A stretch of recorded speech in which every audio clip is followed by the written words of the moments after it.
All right. Hare Krishna, dear devotees. Thank you so much for joining today's program. So today we are continuing our discussion on chapter 14. Okay, the three modes of material nature. Okay. Yeah, Prabhu. Today Interesting the date chapter. is huh? Interesting chapter, Prabhu. Yes. So today the date is 22nd September 2024, Sunday. So we are here to discuss on this subject. So before we start, is there any reflection, anything that you like to share? Yes, Prabhu, about multiverse that you explained to us. So it was very clear, like the way you explained to us detailing uh about three forms of Vishnu within the all the universe, and Mm-hmm. about spiritual sky and the material universe. Like, it's so diverse. I understand that.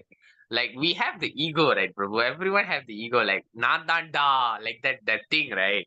I feel Mm. like kutti turma irundhukitte, why we have that thing, Prabhu? I feel that, like, so I realize that thing. Like, I realize because, like, sometimes we tend to make mistakes because of MIE things. MIE always process, and then E will do the silly things, but still we have to keep on improving ourselves by chanting and always remembering Krishna. So that is an effort that we do so that we can purify our mind and our soul. So thank you Mm. so much, Prabhu, for guiding us. I really feel blessed that I can join this Gita Gyan class, and thank you to Ligesh Prabhu also. He the one who invited me to join, and thank you so much, Prabhu. Thank you, Hare Krishna. Thank you so Hare much. Krishna. That's very inspiring. That's very inspiring. I'm happy that you start to reflect. This is a very important subject matter. To because before first you got to know yourself, you identify yourself. Who am I? What am I? What is my mission? Is this place is my place? Then now you also start to understand the prakriti, the nature around you. What is the nature made of? And who created the nature?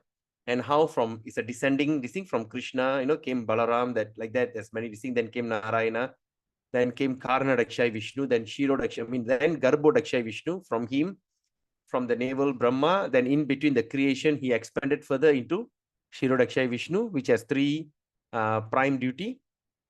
That is to he prevail everywhere, including in every atom. Second is Paramatma, and another one is that the localized Vishnu that in charge of the maintenance of this material world. That's very nice. Fantastic. Thank you so much. Anyone else like to share something? No one? Okay. So, yes, Shanti Samantha, I saw you unmuting. You want to say something?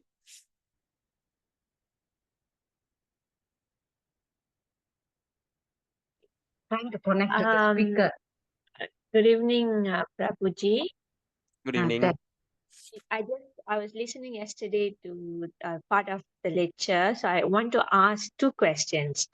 When it comes to karma, is what you do. That means your daily routine, your job, or whatever that you have studied, and then you're going to work, and then you're doing your karma. They call it karma, right?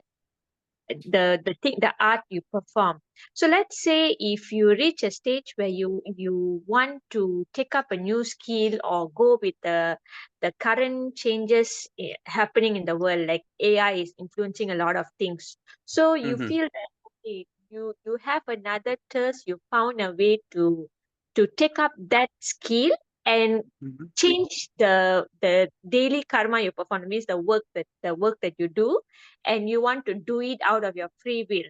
So that is also a good thing, right? If you want to do it with your own effort, that means, let's say you were in the field of finance, and then from bank you go to another field, and you want to do it. So you want to improve yourself and you want to continue.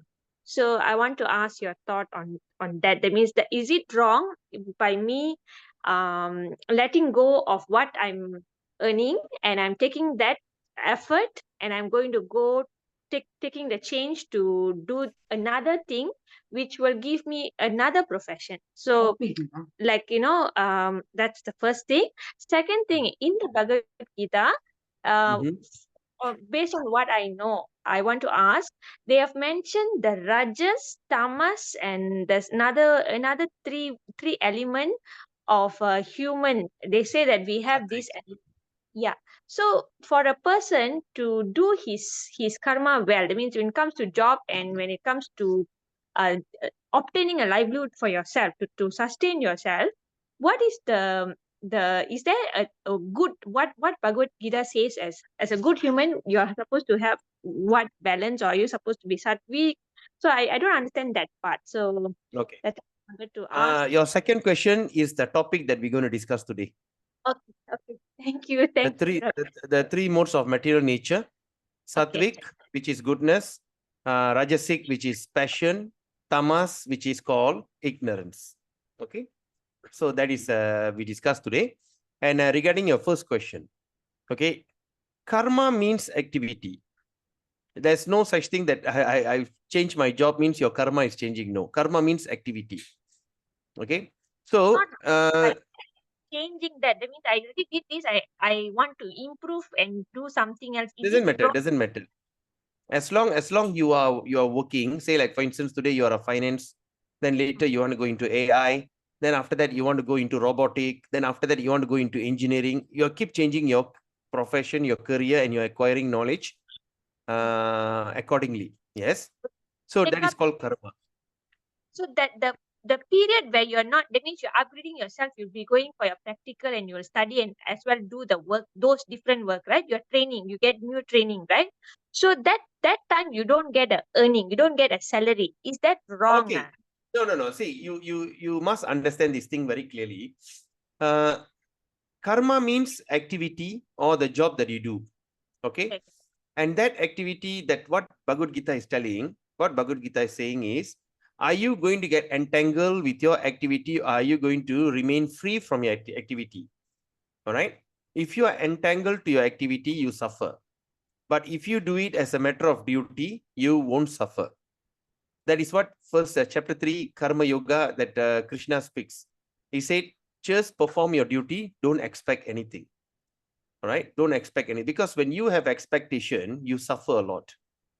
Everyone in this world are going into depression, distress, frustration because they don't achieve their expectation. Right? So that is expectation. So what Krishna said, just perform your duty, whatever your prescribed duty. Okay, what does that mean by prescribed duty? You can watch my video number 3, in YouTube. I have discussed that there. So what is that prescribed duty means? Just like how the doctor give you prescription. When the doctor give you prescription means that medicine is meant, authentically for you. It's not for anyone else. That's why they call prescription. So here Prabhupada used the word prescribed duty. That means the duty that has been prescribed for you. Okay. So you just perform your prescribed duty and don't expect any result. Because when you have expectation, you're going to suffer terribly. All right. If anything goes wrong, you'll start to you're going to be very upset. You start to look for, why this thing doesn't work for me, why all these things happening. You'll be lamenting, because that's what Arjuna was doing. Because Arjuna is supposed to fight. He is a soldier, he's supposed to fight, but he says he's not going to fight. He said, yeah, because you have expectation. You say you're going to kill your own family, you're going to kill your own this thing, that's why you are stuck. So what Krishna says, don't expect any result, just perform your duty, 100% concentrate on that.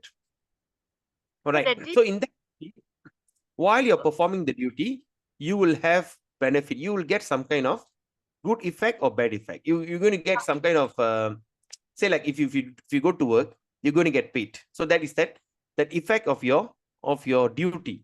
Then in chapter 5, what Krishna says, whatever result that you're going to get by performing your prescribed duty, offer it to me. Right? So the example that I give, say like for instance, if you go to work, you say you earn around 5,000 a month, you just take a small portion of your income, say 50 ringgit or 100 ringgit, whatever amount that you feel very comfortable, Use it for the propagation of Krishna conscious. Example, like distributing Bhagavad Gita. All right, example. So you do this kind of service. So what happened when you do that? Your entire earning, that 5,000 income that you earn, it become purified. All right, it doesn't create entanglement. It doesn't have karma. Okay, and the job that you perform in your work, example, you are working in bank. So example, 30 days you're working in bank. In your job as a banker, what do? You give loan, you chase the person who don't pay the loan, or you prepare for the new ventures. There are a lot of bank things you're doing. And that activity is not devotional service, right? Okay. But when you going to sacrifice your income, a small portion of income for the service of Krishna, your income becomes purified, and your job, the 30 days work that you go, it becomes devotional service. So everything becomes purified. So that's what Krishna suggests. So when we start to be a selfless person, we're going to have a beautiful life. But when we do things with expectation, we're going to suffer terrible consequences. Okay, there's so many incidents that I've seen, like for instance, when we have expectations, sometimes when we don't meet that expectation, and we end up become very confused. We start to take advice from people, and basically end of the day, the conclusion of that is become very confused and bewildered. So to avoid that, that's what Krishna is saying. Sacrifice everything that you have to me, and I will take care of everything. You got it, Mataji? Yes, Ji. And the thing Are is, you the daughter? yes, Ji. Oh, okay. That's why your voice is different now. Okay. I The, thought. the only thing is, the act to choose. Okay, I did this. Now I want to take this skill up to put the effort. That is okay. That is not like something me being selfish. Okay, I have this thing, but I want to do something else. That's a free will. Is it correct, Ji? You must. Of course, you have a free will. You have a free will, and you have a free will to decide. You have a free will to choose. So, and now since you are practicing devotional service, you have taken up Krishna as your guide. So you just leave it to Krishna to make a decision for you. So your decision can be right. Okay. Put all the options in front of Krishna, let him decide. And he will guide you from inside. Sure. Thank you, Prabhuji. Thank you. I will listen. Okay, Hare Krishna. Anyway, yes. So anyway, thank you so much. Such a nice kickstart, kickstart for today's talk. Okay, so today is going to be a very interesting topic, right? As what we have seen before from chapter 1. Okay, what happened? We spoke about Krishna. Arjuna bewildered.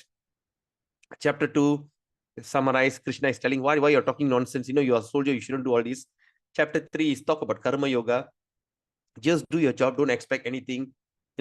Just leave it everything. Because when you going to have expectation, you're going to suffer terribly. The whole world, the people are committing suicide. Because I used to advise on suicidal. Those who want to commit suicide, I used to advise them. The only one thing is expectation that didn't work out. I think I've shared the video also, right, about the guy who committing suicide. Okay, what was he was expecting his family to come. He want his grandchildren. He want this, but nobody. He don't have. He's deprived of love. What is a deprived of love? Expectation, and nothing happens. In Tamil, there's a saying, right? எதிர்பார்க்காதே ஏமாற்றப்படும். All right. So when we expect something, we will always get cheated because this is all such. It's an age of quarrel and hypocrisy. People easily can quarrel, and people are hypocrite. When you see everyone around us, you cannot find a true person. The only true person that you can really think of is the person who are selfless. All right. If that person have some kind of expectation on you, he is not going to be very genuine to you. But at the same time, if that person is acting selflessly, he don't expect anything from you, he just doing his job according to his duty, he is that true person. All right. So that is chapter 3. And chapter 4, Krishna speaks about the divine nature, the divine this thing. And chapter 5, Krishna says, of course, when you perform your job, you also going to get some benefit. And that benefit you offer it to Krishna. Because if you don't offer to Krishna whatever things that you have, you're going to suffer the consequences because everything belongs to Krishna. All right. So it reminds me about a verse from Ishopanishad. Okay, Ishopanishad in mantra 2. Okay, Isha Vashya. Okay, in mantra 2, Ishopanishad is mentioned. Mantra 1. Mantra 1, Ishopanishad, it says, Isha Vashya idang sarvam, yat kincha jagatyam jagat, tena tyaktena bunjita, ma grida kasya svidhanam. What it says in Ishopanishad, it says, everything animate or inanimate. That means everything that moves or don't move, that is within the universe, is controlled and owned by the Lord. One should therefore accept only those things necessary for himself. You only should accept things only necessary for yourself, which are set aside as his quota. All of us got a quota. So we should live within that quota. And one should not accept other things, knowing well to whom they belong. That means when we start to aspire for something which is beyond or more than what we can afford, that's when we become entangled. So that entanglement, outside entanglement, is different. That's immaterial. But the most terrible entanglement that happens within your mind, right? When you do something, doesn't work out. Oh my God, heartbroken, frustration, this, that, right? And after that came to chapter 6, Dhyana Yoga. And Krishna says about Dhyana Yoga, and Arjuna says, that's it, I cannot practice this. Krishna says, look at your tip of your nose and start to meditate. Look at the tip of your forehead and you meditate. You start to renounce. You have to go into a deep forest or a secluded place. And that place also must be in a holy place. It is not suddenly, like in Ipoh, now we have a Kledang range. There's a mountain right in front of my house, Kledang range, right? Banjaran Kledang. I cannot go into the Banjaran Kledang and sit and meditate. What is that? Oh, tiger. Because recently there was a tiger caught in Ipoh, Chomo area. It is just next Taman. My house is here. The next Taman is that area where they caught the tiger. And just imagine you go to the jungle and start meditating. I say, my God, what is that tiger? Yo. How are you going to concentrate? Shh. Oh, snake. What snake? Oh, cannot. And that's why Arjuna says, I can even control. I think I can even stop the wind from blowing. But I cannot stop my mind from thinking, because the mind is always disturbed. Chanchala. Arjuna says chanchala. Chanchala means what? Like monkey. The mind just cannot keep quiet for a second. So he said, not possible. He said, okay, fair enough. Then let me tell you the confidential part of Bhagavad Gita. So that's when chapter 7 to chapter 12 was spoken, the confidential part. Okay. Then after all that confidential part spoken, then while in between the confidential part, and Krishna start to show, Arjuna says, since you said that you are the one, that power, everybody is talking about you, and now I myself agree that you are the supreme. But now I want to know, how did you enter into every atom? That is chapter what? 12. Chapter 11. How did you enter into every atom, just like the Shirodaksha Vishnu? How did you go into every atom and start to manifest? How did you do it? Can you show it to me? Then he showed his Vishwarupa, his universal form. When he started to show the universal form, Arjuna became shaken. Oh my God, it's so scary. Is it? Yes, because that's how actually the material nature is so ghastly. All right, the material nature is so scary, so terrible. He showed that form, and Arjuna shaken. He said, "Come on." He said, "Krishna, what do you want? What is your mission? I'm so sorry if I've offended you. Please tell me, what is your mission?" I say, my mission is to destroy everything and to re-establish the Dharma. Okay, except all Vivi Pandavas, everything is already put to death, and be my instrument to fight. He said, okay. Then after that, he said, then what we should do? Then he started his devotional service, which is chapter 12. So we discussed about devotional service. And of course, then we came to chapter 13. All right, the enjoyer nature, enjoyer, and this thing, right? And today we are going to go into chapter 14, which is Krishna going to explain the three mode of material nature and how are we getting affected through the three mode of nature. Okay, so before we start, let's put our hands together in meditation and just listen to the mantra that I sing. It's a mantra of gratitude. I would like to offer my gratitude and thanks to Srila Prabhupada, all the preceptor and all that acharyas in our Varga, in our Guru Varga, and of course to Krishna and Radha and all that things. So by their causeless mercy, today we are here sitting here and to discuss on this matter of Bhagavad Gita. At the same time, also we beg Krishna to reveal himself, because Krishna says, I will impart the knowledge to you. It is not that you can get it by your own effort or by your own scholarship. It is true the way that Krishna imparts by his blessing. So let's pray for his causeless blessing so that we understand chapter 14 in the right way. All right. Om Ajnanatimirandasya Gyananjana Shalakaya Chakshur Unmilitam Yena Tasmai Sri Guruve Namaha Sri Chaitanya Manobhistam Stapidam Yena Bhutale Swayam Rupa Kadamayam Dadati Swapadantikam Vandeham Sri Guru Sri Yuta Padakamalam Sri Gurun Vaishnavamscha Sri Rupam Sagar Jadam Shahagana Raghunathan Vidam Tam Sajivam Sadvaitam Savaduta Parijana Saitam Krishna Chaitanya Devam Sri Radha Krishna Padan Sahagana Lalita Shri Vishakan Vidamscha He Krishna Karuna Sindho Dina Bandho Jagatpate Gopesha Gopika Kanta Radha Kanta Namastute Tapta Kanchana Gaurangi Radhe Vrindavaneshwari Vrishabhanu Stude Devi Pranamami Hari Priye Namam Vishnu Padaya Krishna Prishtaya Bhutale Srimade Jaya Pataka Swaminiti Namine Namacharya Padaya Nitai Kripa Pradayine Gaurakada Damadaya Nagara Gramatarine Namavom Vishnu Padaya Krishna Prishtaya Bhutale Srimade Bhakti Vedanta Swaminiti Namine Namaste Saraswati Deve Gauravani Pracharine Nirvishesha Shunyavadi Pashatya Deshatarine Namam Vishnu Padaya Krishna Prishtaya Bhutale Srimade Bhakti Siddhanta Saraswati Namine Namacharya Padaya Pradayine Gaurakata. Just give me a second.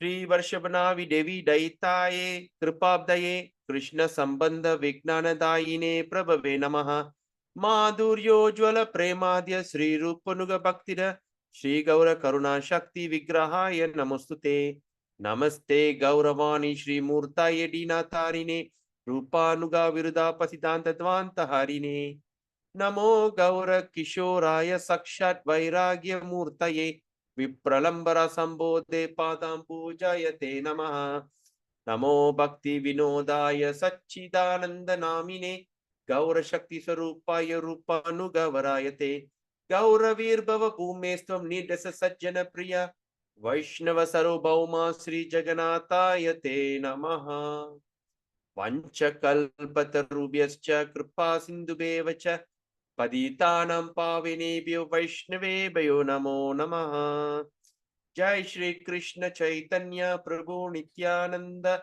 Shri Advaita Gadadara Shivashari Gaura Bhakta Vrinda Hare Krishna Krishna Krishna Hare Hare Hare Rama Rama Rama Hare Hare Hare Krishna Krishna Krishna Hare Hare Hare Rama Rama Rama Hare Hare Hare Krishna Krishna Krishna Hare Hare Hare Rama Rama Rama Hare Hare Om Namo Bhagavate Vasudevaya Om Namo Bhagavate Vasudevaya Om Namo Bhagavate Vasudevaya Narayanam Namaskritya Naram Chaiva Narottamam Devim Saraswatim Vyasam Tato Jayamudirayet Nasta Prayesu Abhadresu Nityam Bhagavata Sevaya Bhagavata Uttama Shloke Bhaktir Bhavati Naishtiki Hari Om Tat Sat.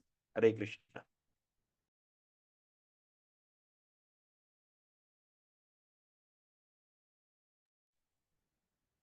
Okay, so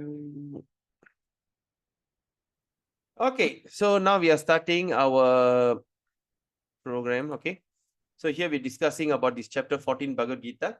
Okay, ISKCON Malaysia in collaboration with ISKCON Ipoh First Garden and Namahat Center. We create this program called Gita Gyan, the essence of Bhagavad Gita, chapter 14. So let's take darshan from this such beautiful deity from ISKCON Hungary, right? Sri Sri Gauranitai. Now I want to ask you something. You all have seen deities before, yes or not? But why these deities look different? Can you see any difference in the face? Can anyone identify? Except Yes, Vaishnava Prabhu. Prabhu. What is that? I feel something is different. What is different now? Like the way they smile and the lotus feet, I think. No, the way they smile is correct, but why? See, the deities I'm not are sure. very unique. The deities Yeah. are very unique. You know what? The deities, wherever you go, the deities will start to look exactly the place where it stays. This is the deity looks like Hungarian. You got it? Oh.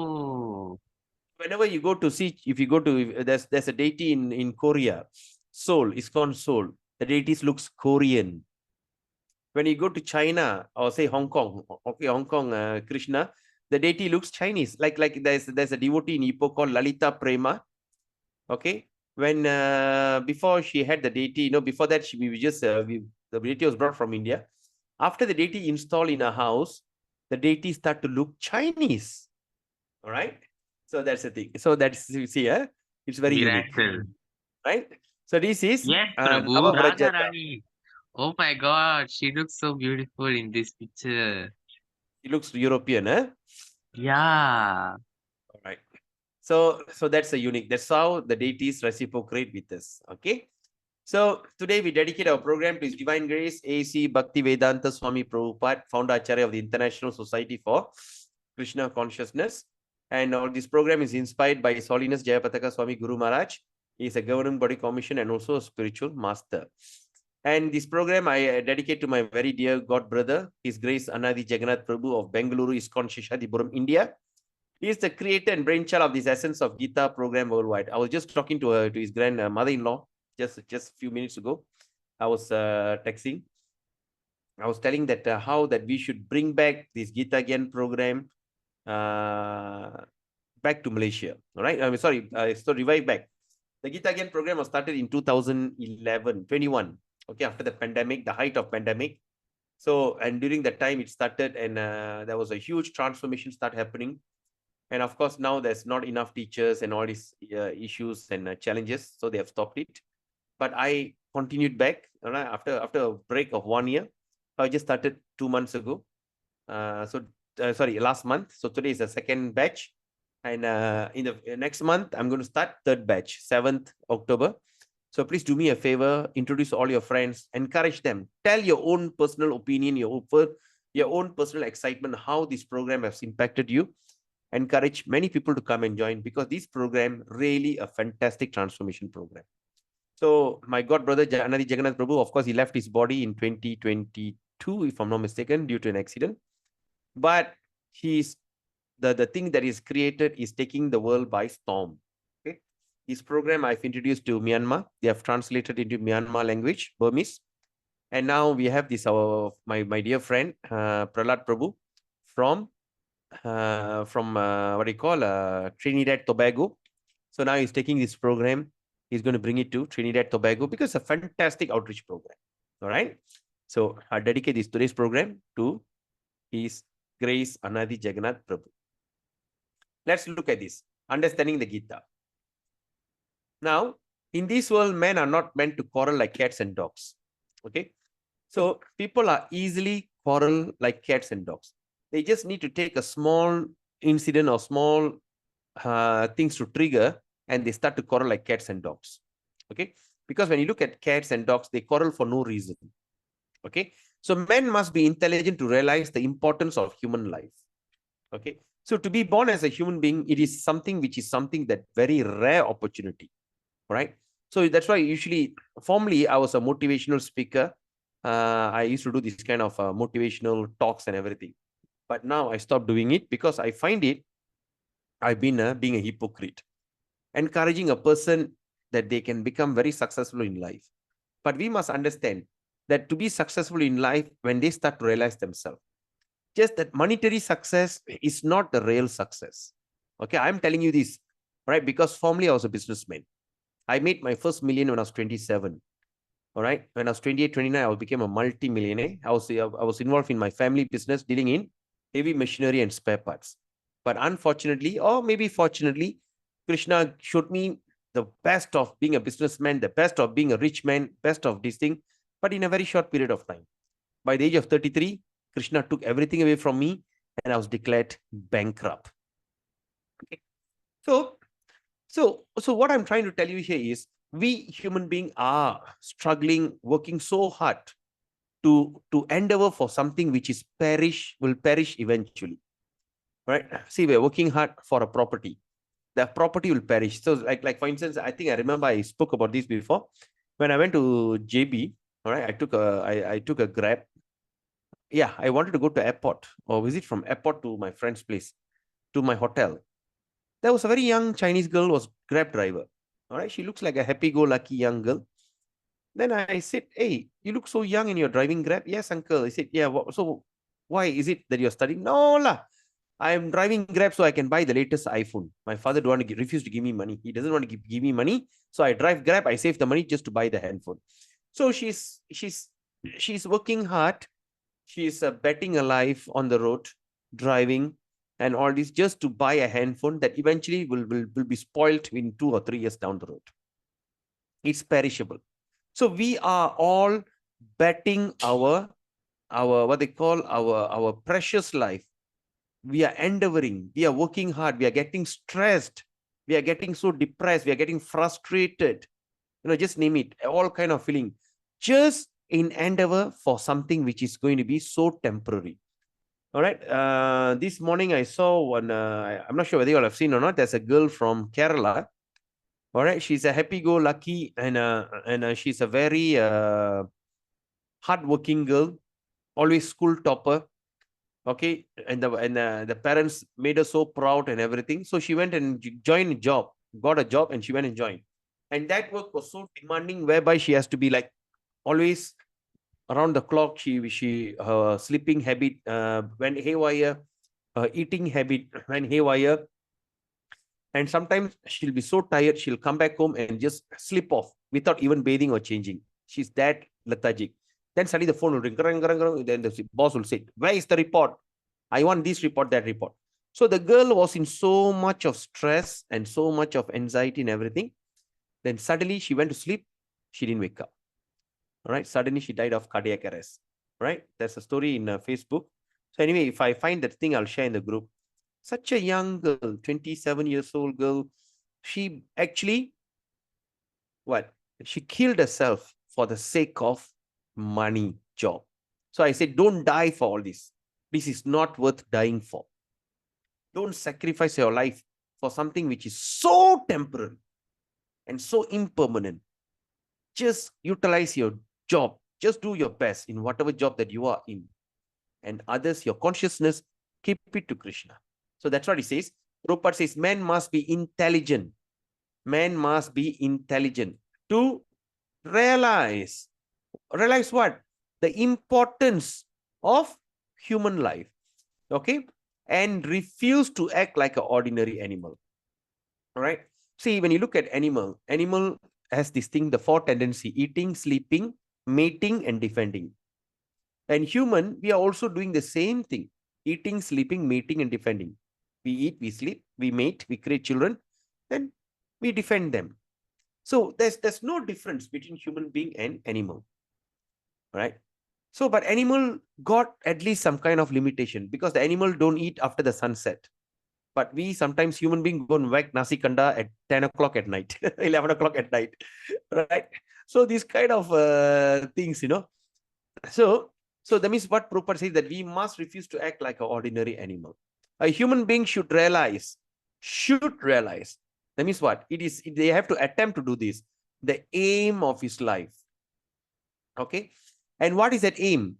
So this direction is given in all Vedic literature. So this direction is given in Vedic literature.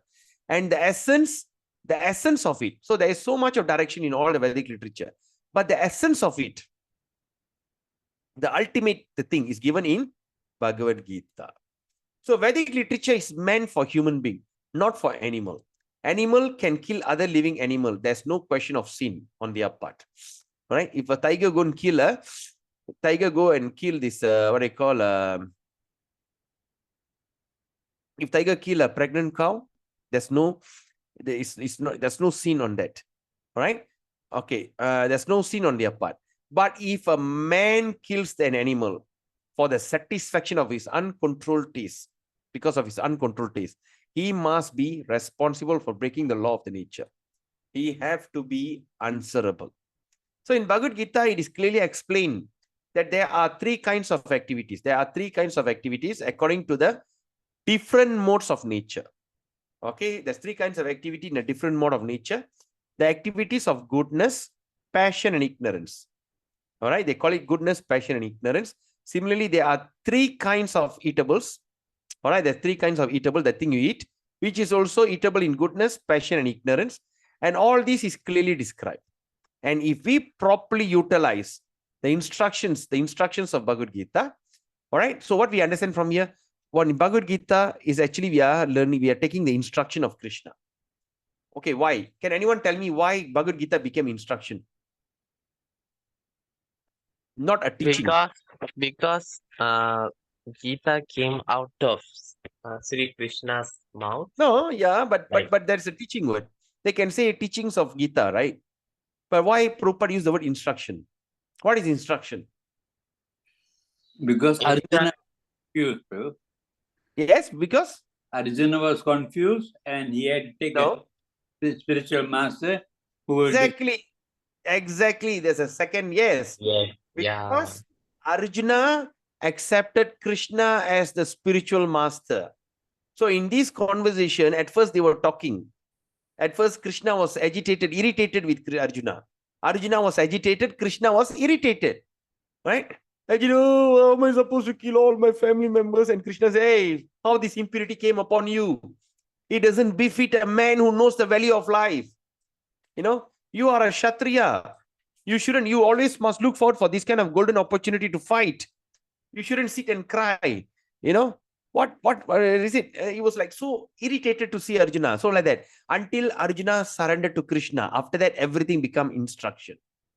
All right. So that's why Krishna says that we understand here that is we are properly utilize the instructions of Bhagavad Gita. Okay. Then what happened? Our whole life become purified. That's when our whole life become purified. And ultimately we'll be able to reach the destination. We can reach the destination which is beyond this material sky. Right? Which is beyond this material sky. Okay. All right. So with these thoughts, okay, we start our program. Let's look at this Gita Mahatmya, the glories of Bhagavad Gita for today. He says, Devaki Nandana Krishno Gita Patena Tushyati Yatana Vedir Danena Yakna Tirtha Vratadibihi. What it says in Vaishnava Tantra verse 22. The son of Devaki, who is Krishna, the Supreme Lord Krishna, cannot be satisfied by study of Vedas. By anyone's study of the Vedas. That means you start to study all the Vedas, you cannot satisfy him. Even he cannot satisfy Krishna by giving big charity or sacrifice or even going for pilgrimage. Right? You go to pilgrimage. Now, did you see, right, what happened in Tirupati? Wow, how so sad. All the things tainted. All right? Even you go for pilgrimage or you take vows. You take Mauna Vrata or you take this vow of taking Kavadi. You're taking vow of all the whatever vow that you take. You can never satisfy him as much as he is satisfied by the devotional recitation of Gita. So when you study Bhagavad Gita, recite it in so much in devotion, you simply satisfy Lord Krishna. Not doing any kind of ritual. That's why I don't believe in any kind of ritual. I believe only in Bhagavad Gita and chanting the Hare Krishna Maha Mantra. Chapter 14. The three modes of material nature. So let's recap what we have seen in chapter 13, text 22. Purusha prakriti stohi bhungte prakriti jan gunan karanang guna sangosya sat asat yoni janmasu. So the living entity in material nature does follow the way of life. Okay. So they follow the way of life by enjoying the three modes of nature. This is due to the association with that material nature. Okay. What example I gave? Can you recall? The example I gave about Angelina Jolie. She went and took the child from that slump in Sudan. Or I think Sudan. What is it? Did I use the word Sudan? Okay, one slumpy area in Africa. Okay. The child was sitting there and dying. She took the child and brought back to America. Now the child looks different. All right. So according to the environment, she changed. All right. So that means due to the association with that material nature, thus he meets with good and evil among various species. Okay. So let's look at 14.1. Now, see, after explaining the nature, enjoyer, and all this in chapter 13, in chapter 14, Krishna is continuing. He says what? Shri Bhagavan Uvacha Parang Bhuya Pravakshyami Jnananam Jnanam Uttamam Yajñatva Munaya Sarve Parang Siddhim Ito Gataha. So what he says, the Supreme Personality of God, it said again, I shall declare to you. So what Krishna says, I shall declare to you this supreme wisdom.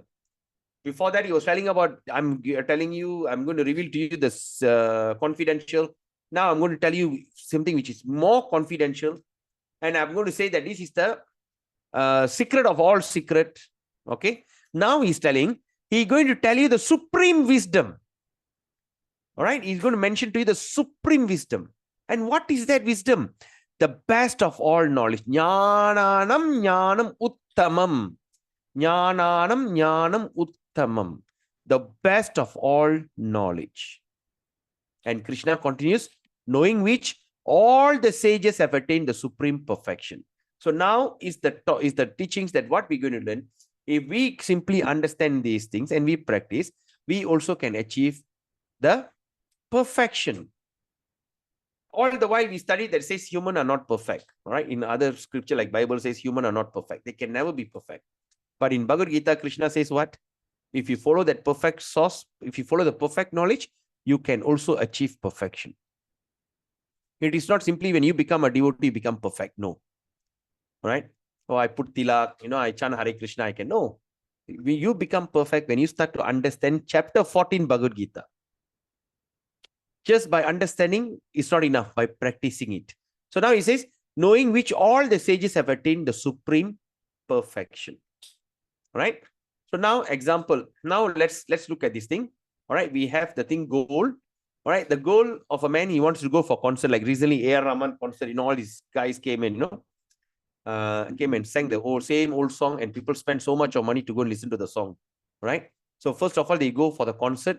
Okay. The goal is to go to the concert. Thinks how to go. Okay. He thinks how to do it. So the process is, he knows to know the hurdle to cross it. He must know what is a hurdle. That means you have to buy the ticket and he can go into the concert hall. Similarly, now our goal is to achieve perfection in devotional service. We want to achieve perfection in devotional service. We want to go back home, back to Godhead. All right. But the Jiva thinks what to do now. All right. So what is the biggest hurdle to go is to know, okay, what is the hurdle to cross? The process is to overcome these three modes of material nature. Right? To overcome these three modes of material nature. And what are those? The mode of goodness, mode of passion, and mode of ignorance. When we see at this photo here on the right, all right, there is a three modes of material nature, and we are here. It's just like a puppet. We are just a puppet. And the three modes of material nature are puppeteer. We are all thinking we are the one doer. We are thinking that we are doing and acting. Actually, no. We are simply a puppet. And we are acting according to the modes of material nature. You all got me on this? Yes, Prabhu. Am I clear? All right, great. Yes. Okay, now let's look at example like 14.3. All right, 14.3 says, Mamayonir Mahad Brahma Tasmin Garbang Dadamyaham Sambhava Sarva Bhutanang Tato Bhavati Bharata. The total material substance called Brahman, the total material substance, all the material substance called Brahman, is the source of birth. Is the source of birth.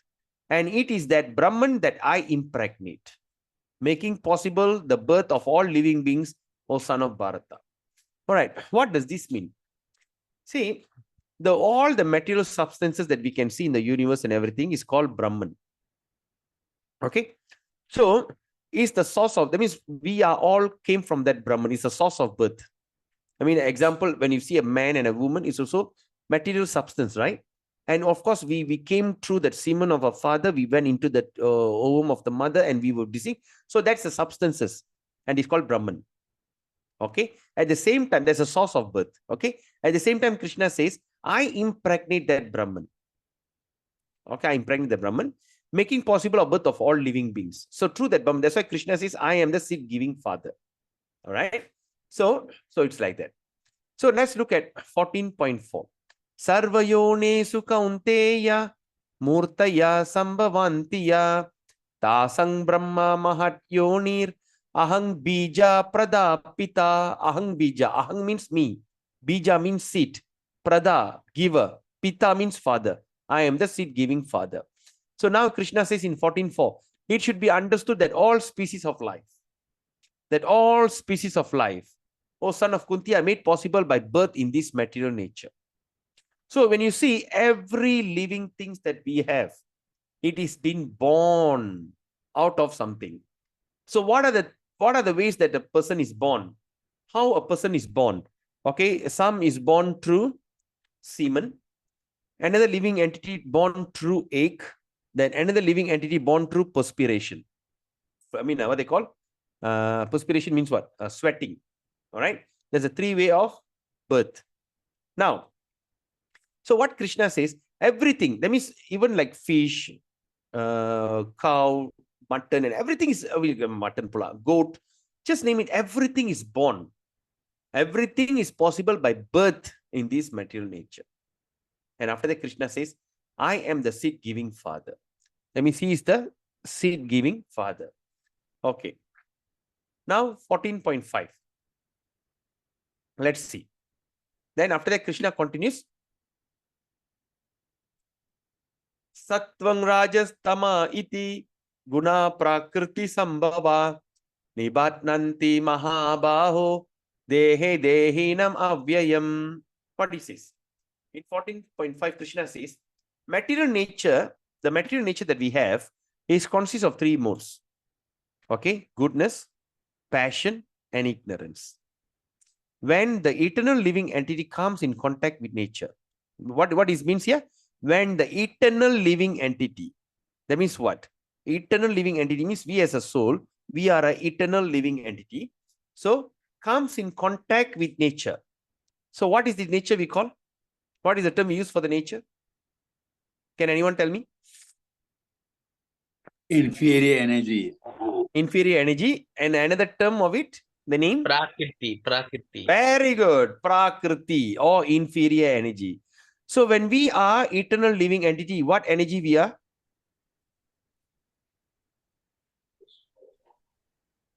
Come again, Babu? We as an eternal living entity, we are considered what energy? Marginal. Marginal. Very good. Fantastic, Chong Prabhu. Marginal. So we are the marginal. Why we are marginal?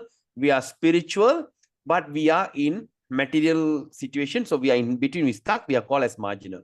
So now what Krishna says here, when the eternal living entity in contact with nature or prakriti or inferior nature, right? When we get in contact with that, oh mighty Arjuna, he becomes conditioned by these 3 modes. So when we are here as a pure soul, when we get into something, we get conditioned accordingly. Okay. So example, as long as we are in the womb of a mother, we are still neutral. All right. It's still neutral. Suddenly I come out. So you see, I born in an Amazon jungle. All right. See, when you look at the third one, I born in an Amazon jungle. Okay. And I born as a red Indian in Amazon jungle. So I just don't know. I just say, oh, Krishna, I suffer, the Jantu prayers, like, yesterday we saw, right? For the eternal, I've been suffering, I hope I can surrender to you. Please save me. And come on. I see all the flows, they'll be rolling, lumbing and jumping up and down. What is this? I born into that. Then I like to look. Oh, that's my father. Oh, that's my mother. And how they dress up. I dress up in tree bark. I paint my face with red thing and I go and do hunting for living, So the nature is created according to what I am born into. All right. So what nature is that? The nature of ignorance. The secondly, I come out to the body. I just come out and suddenly I open my eyes. Oh my God, I born in Ambani family, all right, or Robert Koch family. Oh, wow, I born in a rich. Wow, there's sometimes when the Chinese, when the child is born, they give cigar, right? Do they still practice that today? Chiang Prabhu, do they still practice? No, no. Oh, no more, huh? You Okay. can seldom see this thing anymore. Huh? Seldom you can see this thing anymore. They are not Really, practicing. yeah? Okay, I remember when my friend's sister delivered a baby. All right, we all went for that. Young time was around, not young, 25, 26. Went there and my friend's father gave us a cigar. I said, Uncle, what is this for? I got a grandson. Let's smoke cigar. I said, what? My friend says, hey, come on lah. I said, no. So there's a cigar party. Okay, they smoke cigar. They give a big Cuban cigar because my friend's such a multi-millionaire, right? The father was like a quarry boss, quarry owner. So they did that kind of festival. So when I born to that, wow, this thing, wow. So I born into this thing. So it's a mode of passion. And suddenly I see this thing. Oh, when the born, say, Haribol. I say, what is this? Oh, that's my father, that's my mother. And immediately they take the thing and start to chant Hare Krishna mantra into my ears. Oh, I born into the family of the devotee. So that means I born into the mode of goodness. So at how you get connected with that mode, you acquire that mode. All right. So when you look at this, the yellow is called sattva or mode of goodness. The red is called rajas, the mode of passion. The blue, we call it as the mode of ignorance. All right. Mode of ignorance, tamas. So now, what happened if we don't simply sit in that particular mode? We don't simply sit in that particular mode. There is also a combination. So when the mode of goodness join mode of passion, it turns into orange color. When the sattva go into tamasic or the ignorance, it turns to green. So when the red joins blue, it turns into purple. When all these three join together, it turns black or something like that, right? So there is also one particular mode of thing that we born, and also there'll be mixture. So we will take birth, we will act according to the mode that we acquire. So the acquiring of that mode is all depends on the karma that we have taken. Okay. So, okay. Now, example. It say like example now. Okay, now what happened? I born. Okay, I maybe I don't want to born as a red Indian in Amazon jungle. All right. But I think I prefer to born into a Robert Koch family or Ambani family and all these things, right? Or okay lah, I born into a family of Brahmana or this thing, I still become a great, a devotee and everything. So we can think, but you must understand, in whatever material mode that you born, it is still called the handcuff. It doesn't matter whether they put a handcuff, the golden handcuff, silver handcuff, or iron handcuff. The handcuff is always a handcuff. It limits you. It limits you from expressing yourself. It limits you from understanding this thing. So there's a lot of limitation. All right. There is still, we call it as a handcuff. It doesn't matter. You cannot say, you know what, I'm having a golden handcuff. You iron handcuff. No, still you're all in the prison. It depends on what handcuff you are keeping. All right. So now 14.6. So it says, okay, now they're coming to the, okay, now we're going to talk about sattva. Sattva means mode of goodness. Okay. In 14.6, Krishna says, Tatra sattvang nirmalatvat prakashakam anamayam sukha sangena batnati jnana sangena chanaga. What he says, Krishna says, oh sinless one who is in the mode of goodness. Okay, what is the characteristic of people in mode of goodness? Being purer than others. So that means we understand out of these three modes, goodness, passion, ignorance, the goodness is the being pure. Is better than other two. Okay, is illuminating. You will be glowing. When you see that people in mode of goodness, they will be illuminating, right? And this mode frees one from all sinful reaction.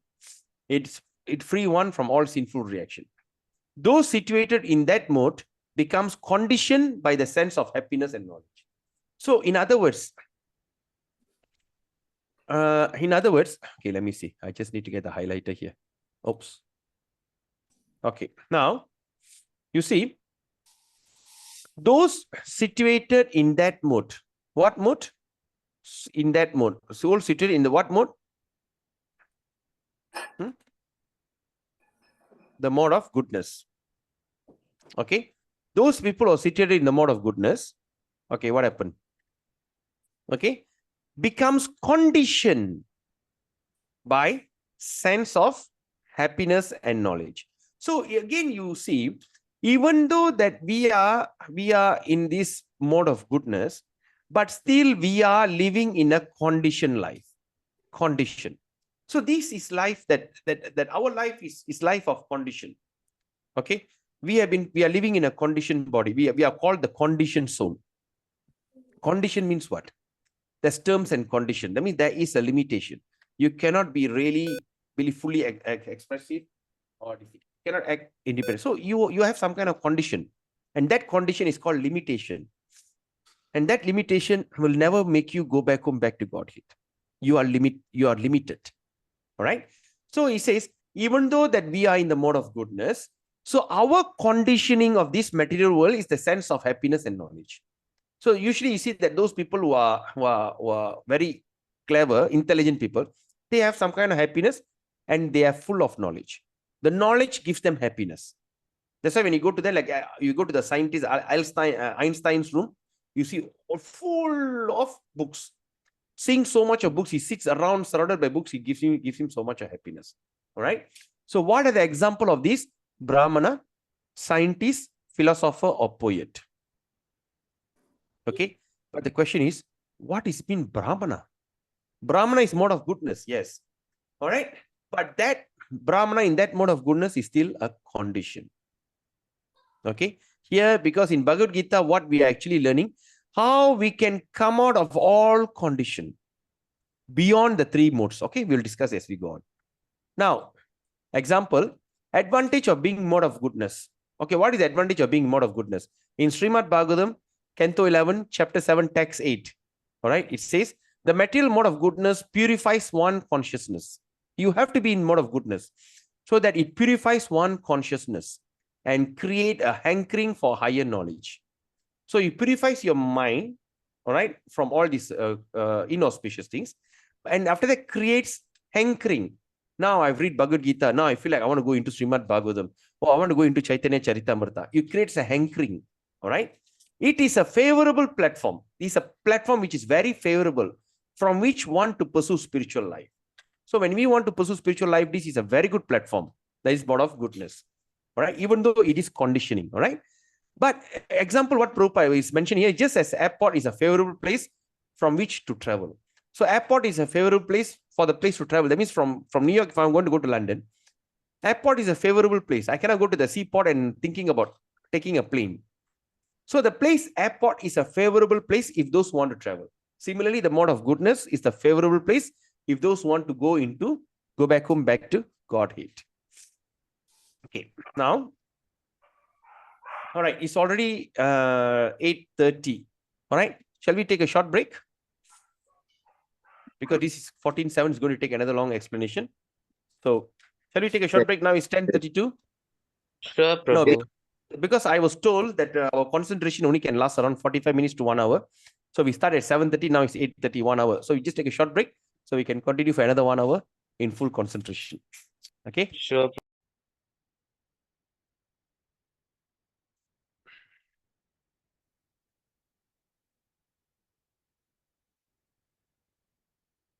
Okay. Now we have saw that the mode of goodness. Okay. Yes. Now let's look at mode of passion. This All right. is the So mode that Aati Padikiraning everyone, Prabhu. what is it? This is the mode that is within everyone, like always passionate only people. Ay, alamak, where is it gone?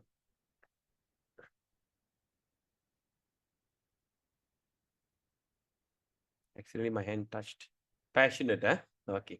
Now let's look at this 14.7. Okay, what is 14.7? It says Rajaragatmakam Vitti Trishna Sangha Samudbhavam Tannibadnati kaunteya karma sangena dehinam. What does it mean? So it says, the mode of passion is born of unlimited desire and longings. O son of Kunti, and because of this embodied living entity is bound by material fruitive action. So what does that mean? So the mode of passion means it is born from unlimited desire. When we have unlimited desire, we are actually kept into a situation where a very stressful condition of life. All right. Stressful condition of life. So maybe what is this? Is born, the mode of passion is born from unlimited desires and longings. What is longing means? In Tamil, we call yengirathu. Yes, Prabhu. Oh, why this? Why I am not like this? Why my life is like this? I am this, I am that. Why? Longing. All right. It is born through unlimited desire and longing. So it is something, example, I'm not criticizing anyone, but say that we are involved in the business of multi-level marketing or some kind of business that we need to do sales, right? Like insurance and everything. So I am speaking this from my own experience. Formerly, I was a insurance agent and also a multi-level marketing. I was involved in that. And they always speak about unlimited desire. Yes, I can do it. Challenge yourself, be the best in you. You can do it. You can do it. All these things. MLM called meeting Larut Malam, right? Yes or not? After your meeting, then after they come out to the car, there's another meeting. Then after they get into the car, then while driving, you call, oh, yes, and come back home. You just say, yes, I can do it. I can become so and so. Like insurance, I can be MDRT, like that. So actually, what we are actually creating is we are creating this. We are in a total mode of passion. Mode of passion is actually something that is very stressful mode. True, Prabhu. I have gone through this. When we talk about mode of goodness, we are peace and serene. All right. But when we are in mode of passion, we have so much of desire. And once we don't achieve our desire, we start to be longing. And that longing will create what? Will create pain. And from that pain, we fall into mode of ignorance. So when we come into the mode of ignorance, we start to think all kind of nonsense things. Right? So there is unlimited. That means the desire, when the desire becomes unlimited, because we all have desires, all right? We are first of all born in this material world because of a desire. All right. And once we born in this material world, all the life we are living in desire. Okay. I would like to go to this, I want to go to this school. Then once in school, I desire to become the best student, or I become what they call the popular student. Okay. Then the parents have a desire, seeing that I want my child to be the best. I want my child to score all A's, straight A's. All these kind of desires. So once they don't do it, that's when start longing. All right.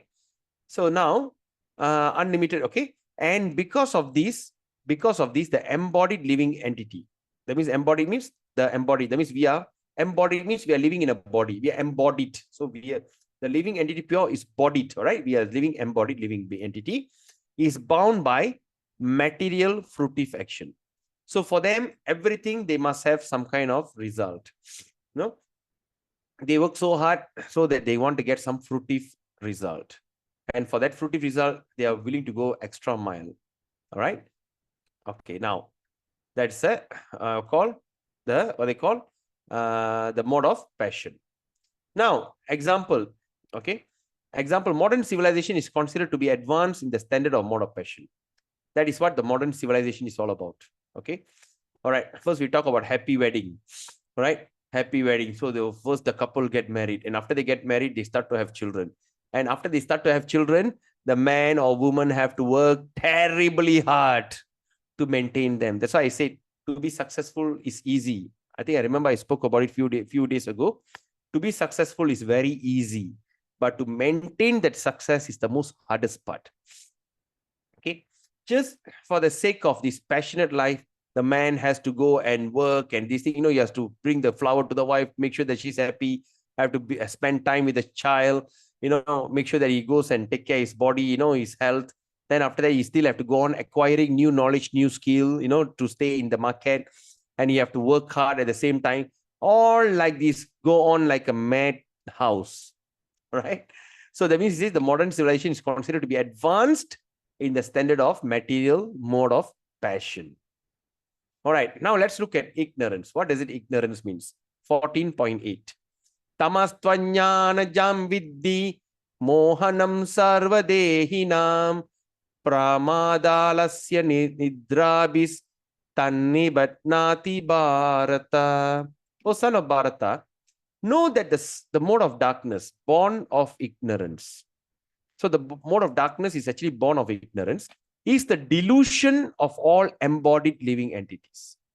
So delusion means what? We are in a very confused state, all right, of all embodied living. That means embodied means, as I say just now, the one lives in a body.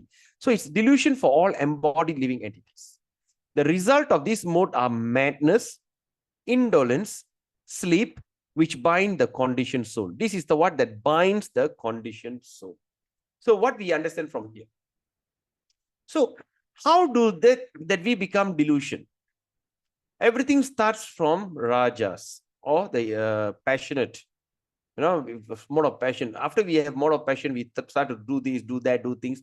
And if nothing works out, if all our attempts simply turn out failure after failure after failure after failure, so, and that's when we become very delusion. All right. So once we delusion means we feel like, okay, we feel like in the mode of ignorance. So what Krishna says is this, that no, the mode of darkness, that means being ignorance is actually considered darkness. All right. So delusion, they are very illusion. They cannot think straight. All right. So the result of this is madness. People will tend to be mad. They tend to make so much of wrong decision. All right. So in this mode is the mode of passion and ignorance is the thing that people used to make use of it. All right. There's a lot of therapists. There's a lot of others like, like spiritual healing, astrology. And we talk about what else? Counseling. Do you know, if you are a counselor, if you are a psychologist, you tend to make big? Because my wife, she's a chief psychiatric pharmaco specialist in Tanjore Ramatan Hospital, Ipoh, mental hospital. And she used to say that formerly being a psychiatrist or psychologist, it doesn't have much option.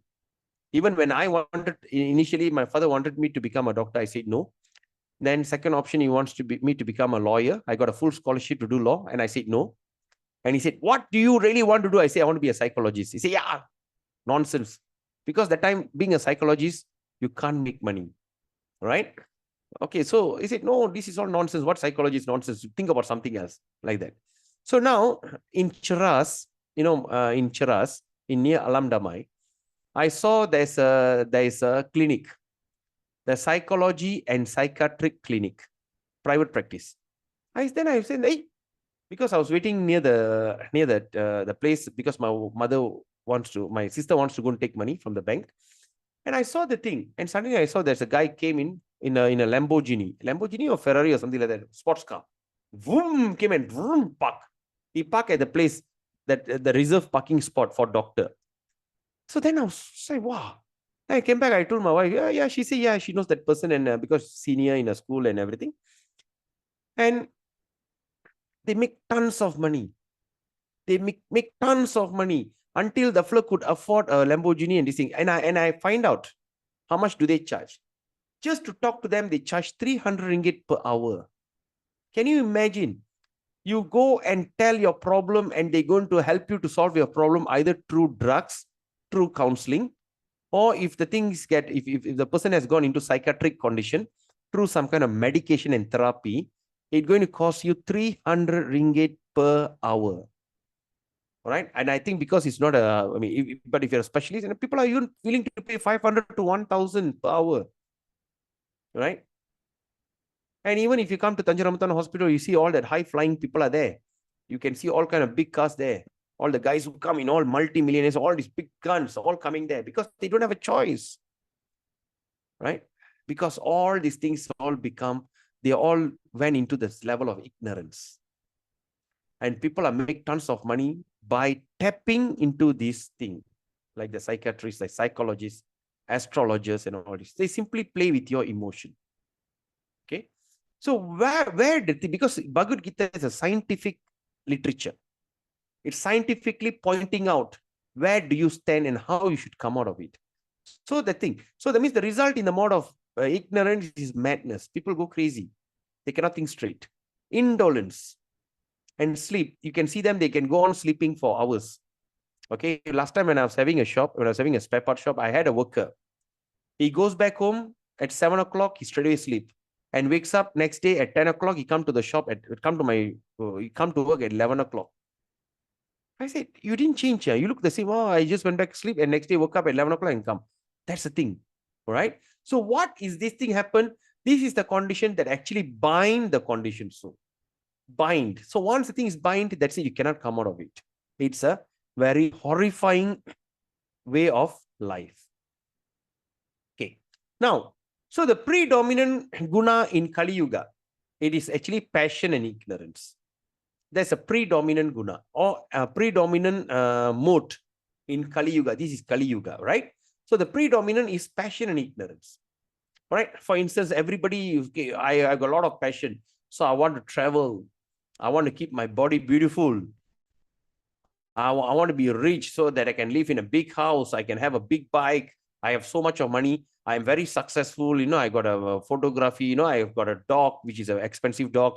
And I want to go into music. And I've got a new car, family, and all this. So that's why when in any motivational talk that you go, they always talk about this. They say, you as a person, you have to harness the best in you so that you can travel in style. You can keep your body beautiful. You know, you can be very rich to own a big bungalow, get a big car, and you got tons of money.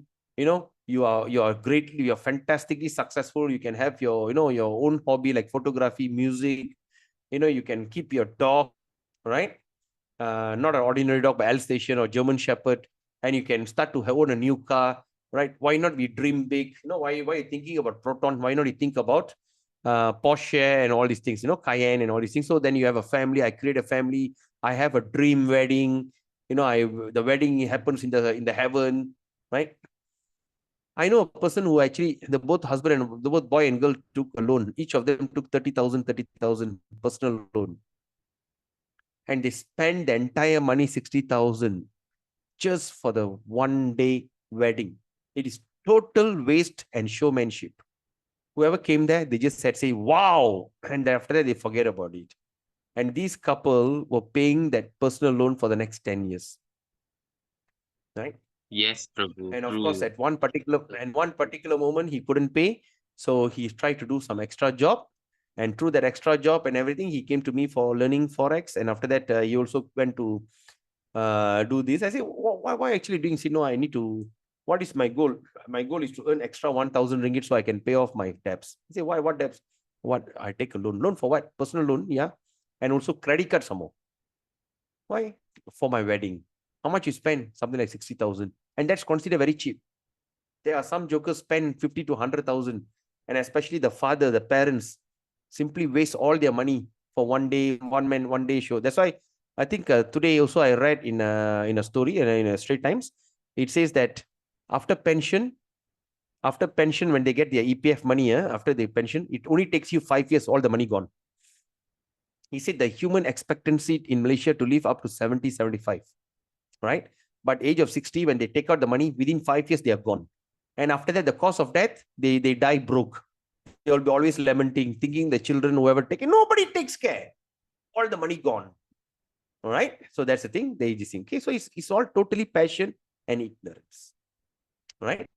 So now, sometimes the mode of goodness becomes prominent, defeating the modes of passion and ignorance. O son of Bharata, sometimes the mode of passion defeats goodness. Okay. And ignorance. And the other times, ignorance defeats goodness and passion. In this way, there is always competition for supremacy. In Bhagavad Gita 14.10. What does it mean? Sometimes we become very in mode of goodness, prominent, all right? Okay, now I'm going to chant Hare Krishna. Now I'm just like trying to be in goodness. But suddenly, suddenly you feel like, okay, Suddenly someone call you, hey, Padita Tarna, I got one business opportunity for you. Really? Yeah, what is this? No, there's no one does this business. You are 001, in Ipoh, you can start the business. Wow, I get passionate. So that means my goodness has been defeated by passion, right? And sometimes the ignorance. Then after that, I try to do, I cannot do, right? Then I become bewildered, ignorance. So like that, all this mode is fighting among themselves to show their supremacy. See who can win the show, right? Because there's a 3 Devis up there is controlling, like a puppeteer, right? So 14.8. Now, effects of conditioning of the modes. What is the effects? Let's look at the destination after death. All right. You say, 18, he says, Urdhvam gachanti sattvasta madhye tishtanti rajasa jaganya gunavrittista ado gachanti tamasa. He says, those situated in the mode of goodness, all right, gradually go upwards to the higher planets. That means those who are staying, they gradually go to the higher planets. Those in the mode of passion live in the earthly planet. They in the earth planet if they are in passion. And those in the abominable mode of ignorance go down to the hellish world. All right, they go down to the hellish world. See, when you talk about hellish world, all right, when you look at it down there, abominable hellish world. Hellish is something that we all are so afraid of, right? We'll be given a body. Then we have to, they'll be thrown us into the fire.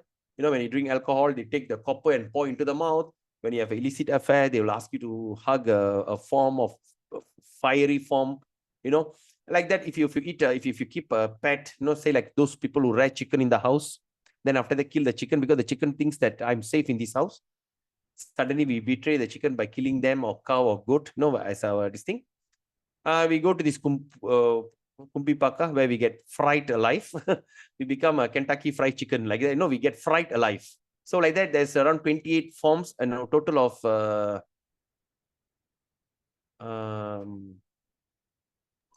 24. 64. 24 hell, but total varieties of how many? Yeah.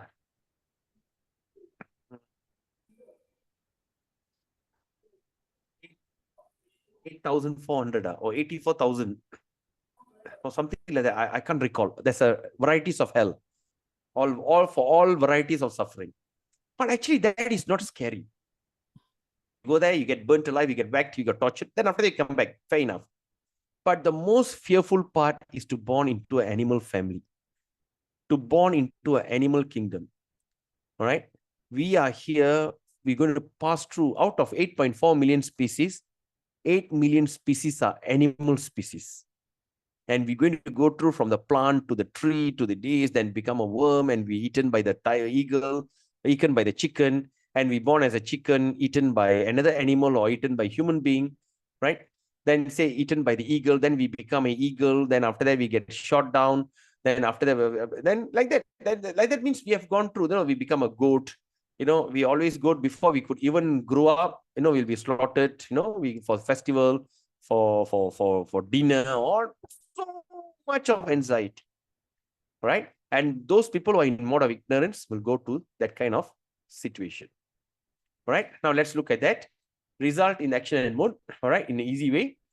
Mode of goodness, all right. Mode of goodness means binding force, sense of happiness, satisfaction, knowledge, and superiority. You feel like very superior.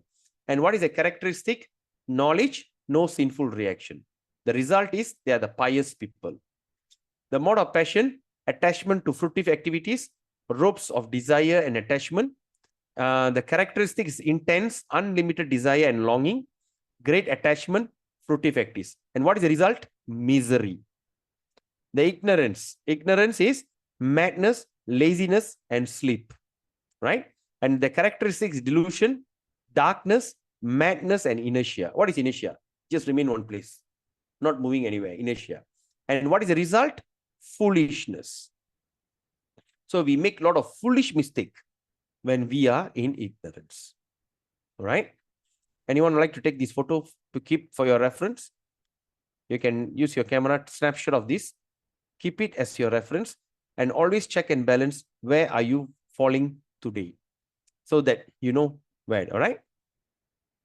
I hope all of you are taking 5, 4, 3, 2, 1. Right. So now, now this is the 3 modes of material nature. So now the thing is what Krishna is saying, how you can become Gunatita. Gunatita means transcending the 3 modes. That means you come out from the 3 modes.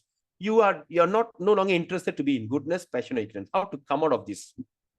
Or in other words, that you are not under the control of the 3 things. You are not under the control of the puppeteer. Remember the puppeteer, and we are the puppets. So puppeteer, they play, the 3 ladies playing, right? So we are this thing. So how to transcend, how to come out of this, how to cross this, all right? The symptoms and behavior. It says, the Supreme Personality of Godhead said, O son of Pandu, he who does not hate illumination, right? Attachment and delusion, when they are present, or long for them when they disappear. Are you all following me on this? Okay, let me see. Let me make a highlight. Okay. So what he says, O son of Pandu, he who does not hate illumination, attachment, and delusion. Right? Sometimes when you are illumination, yeah, someone is okay. Sometimes when we start to see the illumination and we get attachment or delusion, we get confused. Those who does not hate, all right, when they are present, that means sometimes when we go through some suffering, horrible situation, we are so confused and everything, who does not hate that situation. At the same time, or long for them and they disappear. Once whatever good things that we have in life suddenly all disappear, we don't start longing, running, right?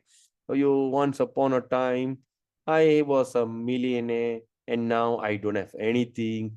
All these kind of things. So they don't long when they disappear. All right. At the same time, who is unwavering and undisturbed. They don't waver and they are not disturbed. Through all these reaction. That means even though that all these reactions happening through the material qualities, right? Sometimes the passion, sometimes ignorance, whatever situation that happen, we do not waver. All right. So how? By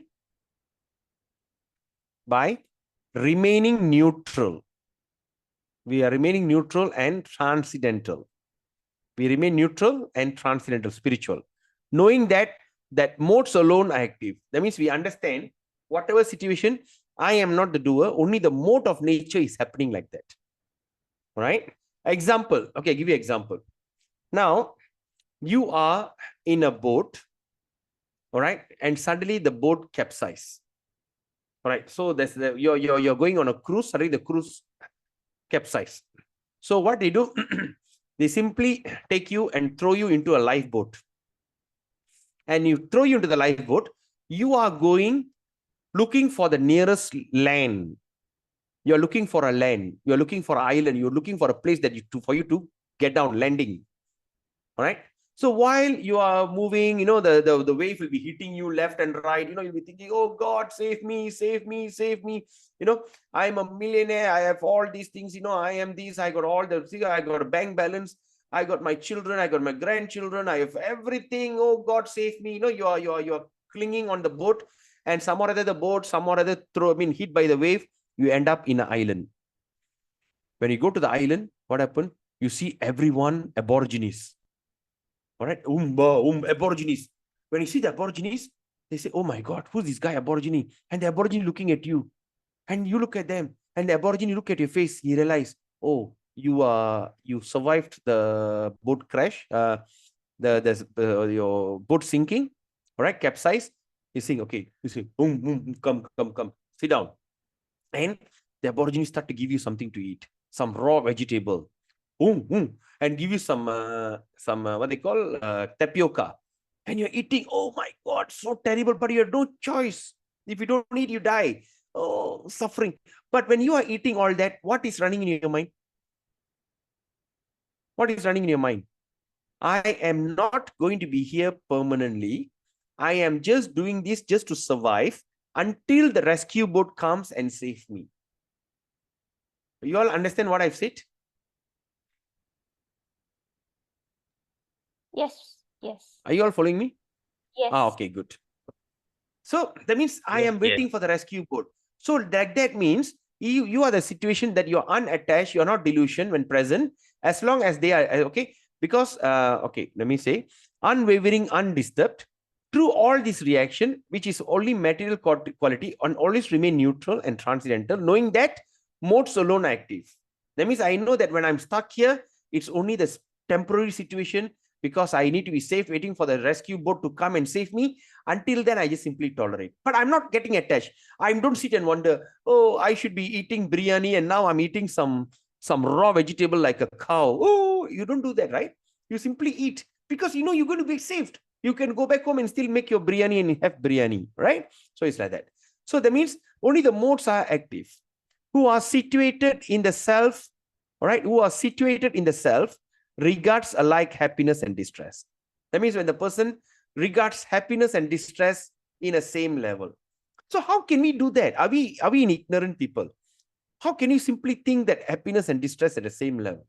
When we don't have knowledge, this thing doesn't make sense. But that's why in Bhagavad Gita, Krishna is explaining that this makes sense. And the best part is you can practice it. How? Just like a raven cloud. When you see the cloud, you know, you do not need to pray, Krishna, please send rain. I can't take the heat. All right. When the rain comes, oh Krishna, please send the sun. I'm feeling so cold and my clothes are not drying. Please send. I cannot afford to go to the laundry and keep putting in a dryer. It costs me so much of money. Krishna, please bring sun. And the sun comes. No. The sun will come. He's going to create so much of heat. When the thing becomes so heated up, the rain will come, the sun will come, the rain will, everything will come according to the time. Similarly, when we are suffering now, we should understand this also shall pass. In history, we have not seen people who are suffering from the day they born till die, they don't suffer. Right? Then happiness comes. When happiness comes, we do not need to rejoice, because we also know the happiness also shall pass. Today I'm happy, tomorrow I am sad. And day after tomorrow, the happiness comes. And the following day, the sadness will come. It is keep coming and going. It's just going through. It's just like raven clouds, keep going and going and going. But when we're going to sit and suffer and distress and start to polombaran, start to like, what do you call polombaran in English? Start to lamenting. When we're going to lament, why me? Why I cannot get a good opportunity? Why me? Why I'm suffering? Why me? Like that, your life is going to be terrible. So that's why it says situated in the self and regards alike, the mistakes alike, happiness and distress. And something challenging happening to me, it's an opportunity that I'm learning something new. When the success comes to me, is because that thing that I've learned from that, I'm practicing it here now. Right?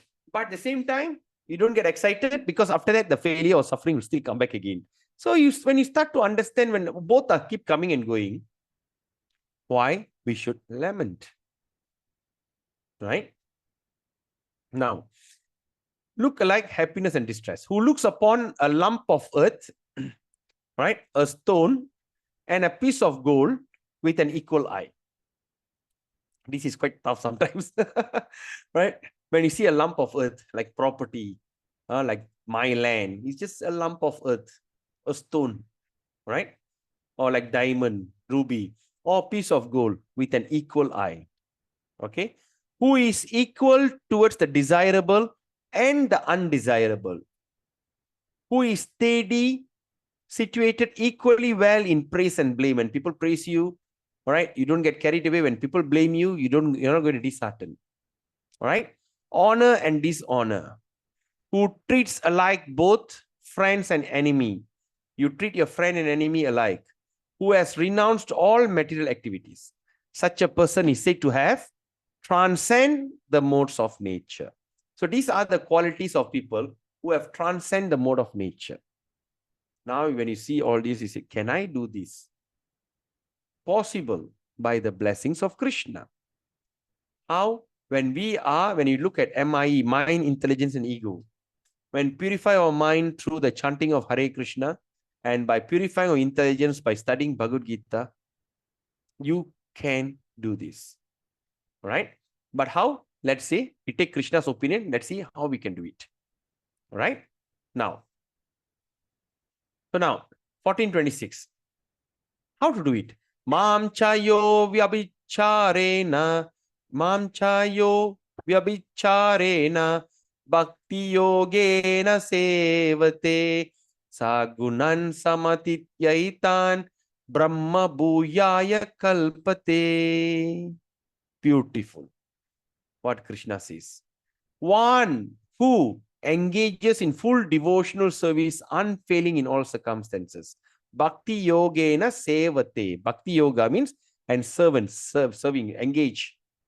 Engage in full devotional service, unfailing in all circumstances. And what Krishna says? Okay. At once transcend the modes of material nature and thus come to the level of Brahman. So what does that mean? How am I supposed to practice all these things? Is it possible? Yes. I want to come to that mode. So I want to at least be a human being. I don't want to be a mad fleur, right? So I need to do these unwavering illumination, big qualities. How am I supposed to get all these qualities? And then I don't get blame. I don't care what people praise me. I don't care people blame me. I don't care when people honor me or dishonor me. How are we going to acquire all these qualities? Simple. Bhakti yogena sevate. So that means when we engage in full devotional service, how the devotional service? Again, I'm telling you, there's no devotional service can be more superior than RDC formula. Read Bhagavad Gita, distribute Bhagavad Gita, and chant Hare Krishna. Right? After that, you'll be inspired from the heart. Right? There'll be a nearest Hare Krishna center, ISKCON center. You can go and join them. And you can start to engage in the service according to your nature. Right? According to the nature, what do you like to do? Just go and engage yourself. Or you can make some extra money. Right? You can engage your money in this devotional service. If you think you want to engage your money in devotional service, please do tell me. Right? Because we're going to print the Chinese books. 1,000 pieces. I think it's going to be worth around 7,500. If at all anybody would like to do seva in that book, please tell me. And the person in charge is going to be TK Prabhu, Trivikram Das, Chinese devotee. So he'll be collecting, and later once everyone, please don't do it now. Once you have decided to do it, then we're going to arrange this thing. So we're going to do crowdfunding. Expecting a devotee to help, but he had some challenges, so he couldn't. That's why now we have to turn to it to crowdfunding. So anyway, so that means engage in devotional service, unfailing in all circumstances. Sometimes when you're not happy with devotional service, you don't engage. No, you cannot do that. You have to engage every single day. How? By offering food to Krishna, by chanting Hare Krishna, all right? Unfailing, all right? It's not to say, yeah, today no need to chant. Yesterday I chanted 32 rounds. So today's round, yesterday I chanted already. I chant 64 rounds in 4 days, no need to chant. No, you have to do it daily, consistent. All right. So what happened at once, at that moment itself, he transcends the mode of material nature. He transcends all these three modes and become to the level of Brahman. Okay. Now, so this is a story about what they call Sanatan Goswami from Sanatan Rupa Goswami. Kripa Prabhu, Vaishnava Kripa Prabhu, is it Sanatan Goswami or Rupa Goswami? I think Sanatan Goswami, right? The Chintamani stone. Sanatan Goswami. Okay, Sanatan Goswami. So this Sanatan Goswami was formerly a big time. He's a millionaire. So he gave up everything. Then he was sitting under the tree and he was chanting. Right? Suddenly a merchant, a man came, asked for wealth. So he said, the Brahmana went to that, went and asked for the Sanatan Goswami. I heard you have that stone called Chintamani. Chintamani in English we call the touchstone.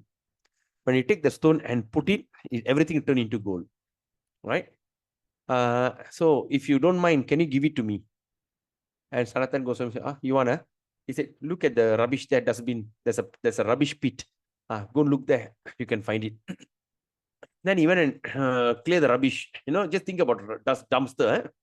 All the rubbish was cleaning. I suddenly found the stone. Is that one? Yes, take it. Then he took the stone and went back and he touched everything. He started to make a lot of money. And then suddenly, and he started to make so much money, he became so wealthy. Then after that, the Brahmin started to think, hey, why did he give me this stone? And that also, he asked me to take it from the dustbin, right? So that means he's wondering, that means he has something which is more wealth. He's having something greatest wealth that is far beyond this Chintamani stone or touchstone. So with that, he went back to Sanatan Goswami. He asked, my dear Sanatan Goswami, my dear sir, right? I was surprised that when I asked for this Chintamani stone, he asked me to take it from the dustbin. So I want to know, do you have something which is more valuable than this Chintamani stone? Okay.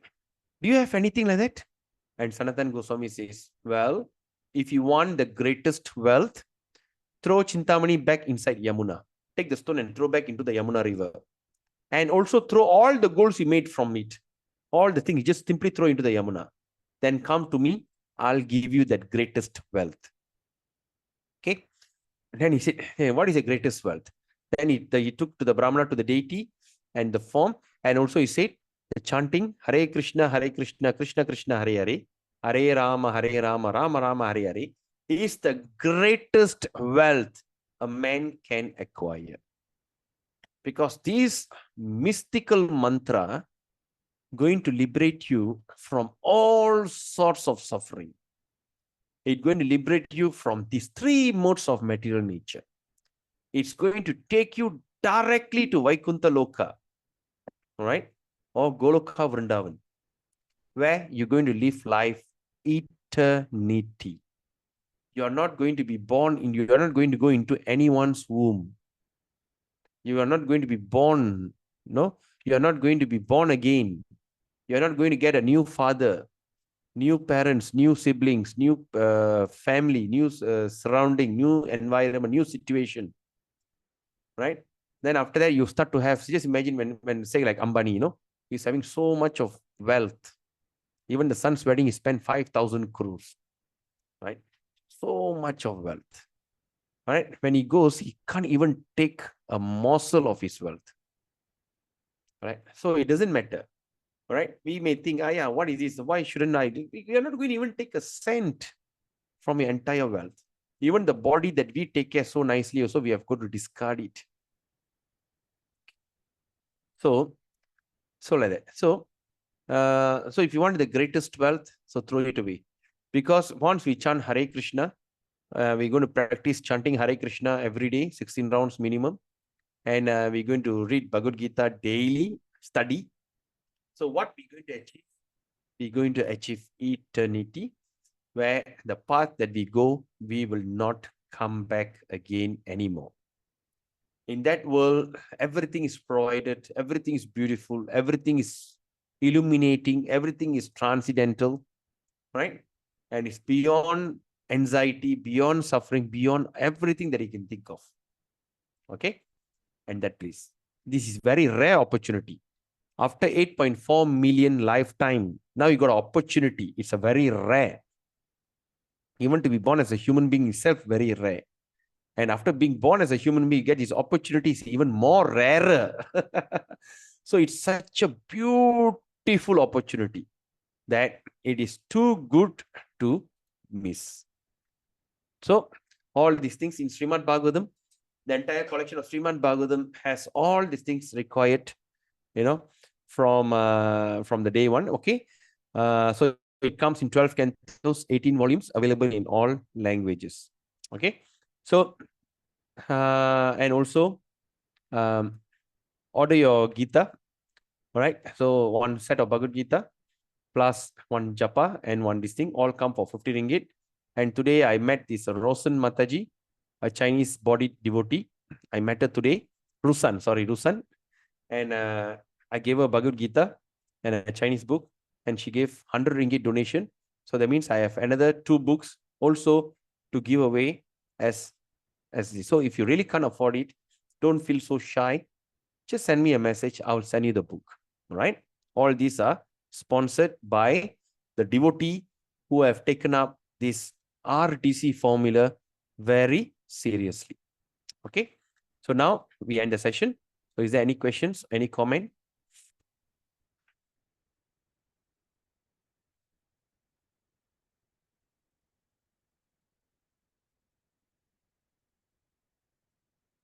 No question? You all understood? Yes, we understood. Thank you so much. Very good. Okay. Then, so no questions, huh? I'm surprised. I mean, No, all of you so Prabhu, quiet. it's so clear. Okay. No, sometimes when there's no questions put out, I'll be wondering whether you all understand or you're mesmerized or you're confused. Like Bhagavad Gita covers everything in Hinduism actually. I Not realized it. Hinduism. Not Hinduism. I mean everything. In Sanatan Like, Dharma. I feel more than that. I feel like it covers everything. Exactly. Science, like the what is above sky. People will imagine it's dark. Like we can see that through the three material nature wood that you explain. Yes. So and then the like the job scope and all that you explain, like the characteristic of people, like it is relatable. Yes. Yeah. And this three mode of nature is going to be discussed until the 18th chapter. It's only the beginning. 14, then 15, 16, 17, 18. So you're going to discuss about the three mode of material nature in every aspect of our life. The food that we eat, the relationship that we are in, the job that we are involved, all these things, that means from starting from, is going to explain to the three modes of material nature. And at last, chapter 18 is going to be mind-blowing chapter. All right. Very nice. Very nice. Okay. So if there's no question, we end the session here. And before we end, we are 10 minutes early of the time. Okay. Anyway, so I have already started. Prabhu, is it a short chapter actually? Because we Yeah. ended. It is short. It is short. Oh, Because it's only the introduction ready. Because after this got more to go. All right. So anyway, we are starting our new program on October 7th to 27th. I know it's a Deepavali month. So there's so many requests coming in. So I also have no heart to say no. So I am doing this program. Okay, I decided. The Deepavali is end of October, 31st or 30th October. January, February, March, April, May, June. Okay, October is 31st. So that means 31st October, I think is Deepavali. So the session starts from 7th October to 27th October. Okay. Only Thursday is break. All right. We're going to have it every day. Only break day is on Thursday, 6 times a week. So we're going to continue studying. So all those who have attended, please do come and join again to get further knowledge, because Bhagavad Gita is never ending. At the same time, I humbly request everyone, please promote the program and please encourage many people to come and join the program, because they will definitely benefit. Right? And some ask about the 50 ringgit donation. Do take note that 50 ringgit donation, it is to maintain the Namahat Center, and that is entirely optional. All right, it's optional. The optional means if you feel like it, you give it. If you don't feel like it, it's no problem at all. I will never ask why you didn't pay. Right? Please don't take me wrong. It is 100% optional. If you just like it, you just do it. If you don't like it, just you don't even need to tell me. All right, you don't even need to tell. So, like sometimes they ask, even I also don't know. So sometimes I say, hey, got some money there. Okay, then I use it for Namahat. That's it. All right, there's no harm done. So please promote the program. Please introduce to so many people as much as you can. Then let's make October. Then after that, we're going to do it again in November if there's a demand, and December. Then after that, January onwards, let Krishna decide. All right. So that's the thing. So thank you so much for such a wonderful moment. Of course, it's your enthusiasm that give me so much of excitement to speak about this topic. So till we meet again tomorrow, same time, 7:30 p.m., chapter 15. All right. Chapter 15 on Monday, 16 on Tuesday, 17 on Wednesday, and the final chapter Friday is chapter 18. All right. So after chapter 18, next week, Saturday, I want to do a small gathering. The gathering means I would like you to come and express your testimony, how this 18 days program has actually impacted your life, right? Like even if you came halfway, it's still okay. So is there any point has impacted your life? So I need a favor. So on that day, I may invite the mother-in-law of Anadi Jagannath Prabhu, Her Grace Shanti Rupa Mataji in KL. She's in KL. And also Singheswara Prabhu, who is what they call National Secretary, and also Chiranjiva Prabhu, a Chinese devotee, and Trivikram, also a Chinese. All these people I have in my mind. So they all wanted to come and see how this Gita Gyan program is creating such a big transformation, because now they plan to do it on a national level, right? So I hope you all can come forward and express anything, right? But before that, you also can tell me who would like to speak, so that I can immediately point at you and you start speaking, all right? So till then, Hare Krishna Prabhu, Arul Prabhu. You want to say something, Prabhu? No, Prabhu. Oh, okay. All right. So with that, we'll meet again tomorrow, same time, to discuss on chapter 15. Pancha kalpatarubhischa kripa sindhubevacha paditanam pavenebhyo vaishnavebayo namo nama. Hare Krishna.